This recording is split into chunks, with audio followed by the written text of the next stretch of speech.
મહાભારતમાં કહેવામાં આવ્યું છે કે જે ઘરમાં મહિલાઓનું સન્માન નથી થતું, પતિ કે પુરુષ સભ્યો દ્વારા અપમાનિત કરવામાં આવે છે, એ ઘરનો જ નહીં પણ આખા કુળનો સર્વનાશ થાય છે.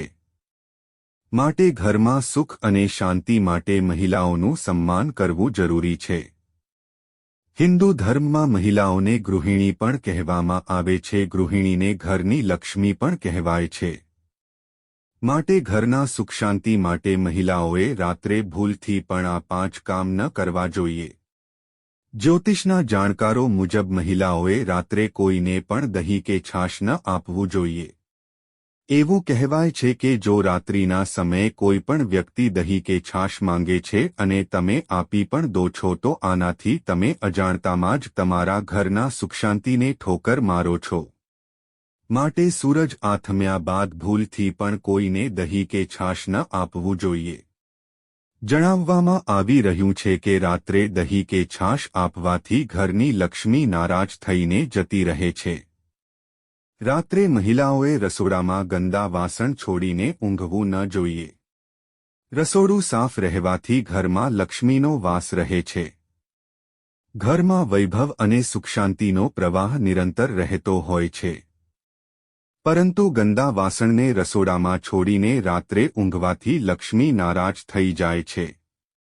એમ પણ કહેવાય છે કે રાત્રે રસોડામાં ગંદા વાસણો હોડવાથી અશાંતિને પણ આવકાર આપો છો અને તેનાથી સ્વાસ્થ્ય પર પણ ખરાબ અસર પડે છે. માટે ગમે તે કેમ ન થાય વાસણ તો ધોઈને જ ઊંઘવું. મહિલાઓએ રાત્રે વાળ ખુલ્લા રાખીને ન ઊંઘવું જોઈએ. કેટલીય મહિલાઓ રાત્રે સુવિધા કે પછી આરામ માટે વાળ ખોલી મૂકતી હોય છે.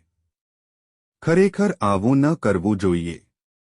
જાણકારો મુજબ આવું કરવાથી ઘરમાં નેગેટિવ એનર્જી પેદા થાય છે, જેની સીધી જ અસર પરિવારના લોકો પર પડતી હોય છે.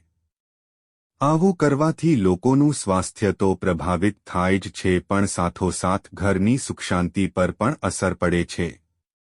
માટે મહિલાઓએ રાત્રે વાળ ખુલ્લા રાખીને ન ઊંઘવું જોઈએ.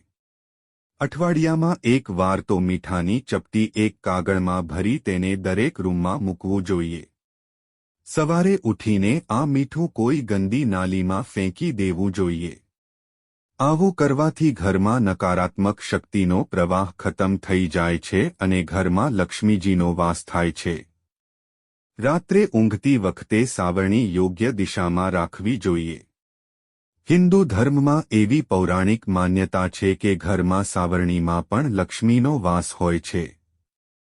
માટે સાવરણીને દક્ષિણ દિશામાં રાખીને જ ઊંઘવું જોઈએ. આવું કરવાથી ઘરમાં લક્ષ્મીજીની કૃપા બની રહે છે.